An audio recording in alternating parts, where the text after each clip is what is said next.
Hey everybody, this is Elizabeth from Silver Nest Homeschooling, and I have another pile of games to go through with you that we have used in our homeschool.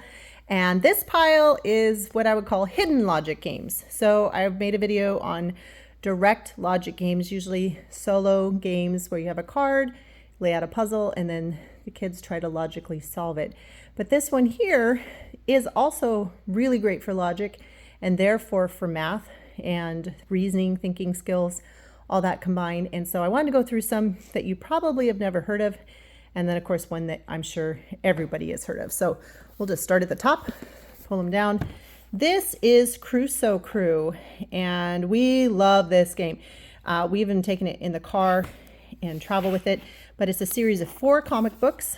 So you can have 4 different people play, or one person can play on their own.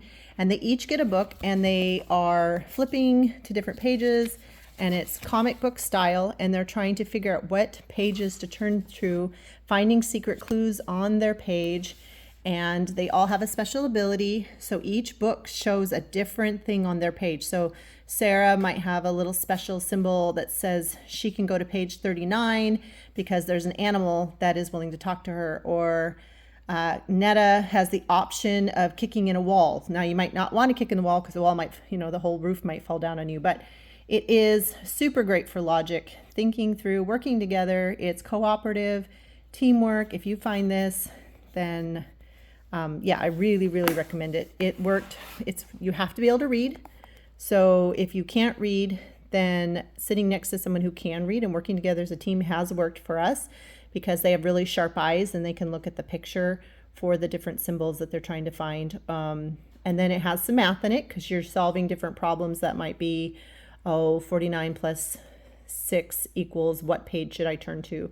It also has logic puzzles, lots of logic puzzles spread throughout it. And so very cool, very hands-on, kind of funny. You're looking for treasures, trying to rescue your family, and so there you are, Crusoe Crew. In the same vein, slightly more older and much more challenging, Sherlock Holmes, the Baker Street Irregulars. Same idea. You still have 4 books that you can just play one or many. This one was really hard to even get to the first building. So as you're going through the streets of London, but I do love Sherlock Holmes. I love the theme, and I have played it by myself as well as with some of the older kids.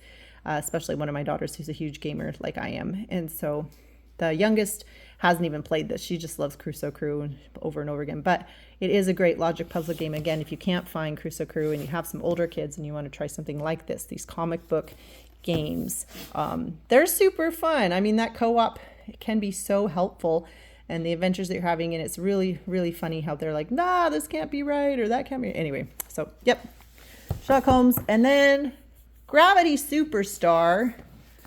I love this game. My kids love this game. Well, 2 of my kids love this game. It's a little young for some of the others, but this is great. This one here, you are playing out. You're a character that slides until you hit one of these green walls. So you're constantly using logic to turn yourself around as a meeple, or as a character, to then fall in different ways where you go across the stars and collect the stars that are all laid out on the board. And so, for example, if you could play a card, this character here, now let's do this one. This character here, if they played a card that moved them left 1 spot, right 1 spot, then they would go down, and then they'd fall down till they hit this point. And then they could play a left card that would move them here, and they would collect this star.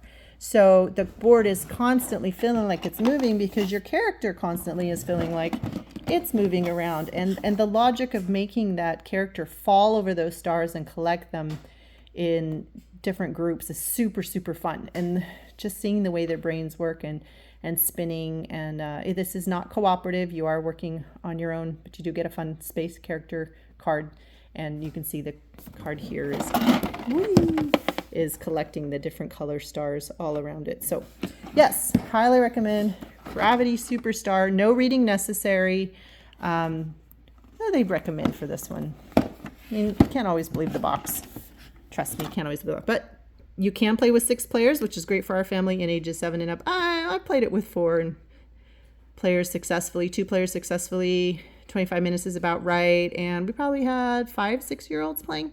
So just depends on your kids. Yeah, that whole idea that it's spinning around. If they can't get that, then it does make it harder. All right, Santorini. There are a couple other versions of this now. There's a New York version, but this is the basic one that has, you set in the island of Santorini and you are acting as the gods who are building up these buildings, and you're trying to go back and forth to put your character on the top of the tallest building tower that you're building. So what does it look like inside? You've got all these white pieces that you're taking turns playing down, and then you are these little statues that are going on top. The blue domes stop you from climbing any higher, and there are all these special god power cards from Greek mythology that you use their special power and change the way the game is played. It's almost like a 2-person chess, but you can also play 4 players or 3 players. It's chess in the sense that you're logically thinking, where to move my person? Do I move up this turn, over this turn? Do I build here? Do I build there? But it's very simple to teach. We've played it in French. We've played it in English.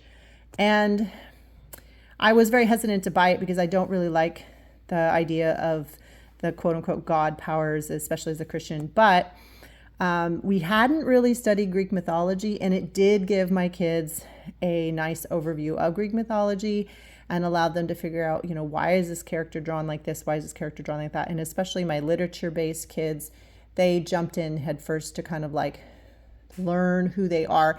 And in literature, in classic literature does allude to this time period and these characters, and art, classic art as well. And so I think it's important to know. It's just one of those things that you kind of have to know in order to understand the allusions that different people are making in different literature and art. So it was a simple way to do that. Yeah, we probably played this more than any of the other games on this table, and we probably will continue to play it more than any of the games on this table. It's been just, yeah, it's really good. Highly recommend if you can get past the God part. It says 8 and up. I have played it with younger, probably 6. And then the younger kids, like the 4 and 5-year-olds, they just like to play with the pieces. So it's just fun. We even have an expansion for it that allows us to have everybody have 2 characters instead of just, if you play with 4 people, everybody gets 1 person in the regular. And then if you play with 3 people, everybody gets 1 person. But if you play with 2 people, each person has 2 people they're controlling back and forth.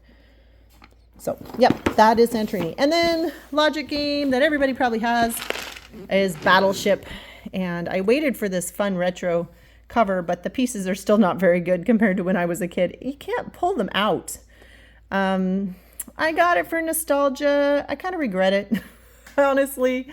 The kids had fun playing it. It is really good for logic, but it is a pain to put away, to get out. They leave little tiny pieces everywhere, and they liked it because one of their favorite channels is Dude Perfect, and Dude Perfect did a live battle version, and so they thought it was really fun to be able to do that. But I think it was like a one-day wonder.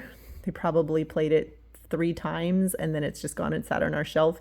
So yeah, it is a classic though. So if you know anybody who has it, or you have it yourself, you now have a logic game already sitting in your world. You don't have to go buy another one. So yeah, that's it. Battleship. So these are my favorite, doesn't look like logic games, but really truly are, that we own. If you have a favorite logic game that doesn't look like logic, then please let me know in the comments. I would love to hear about your favorite game.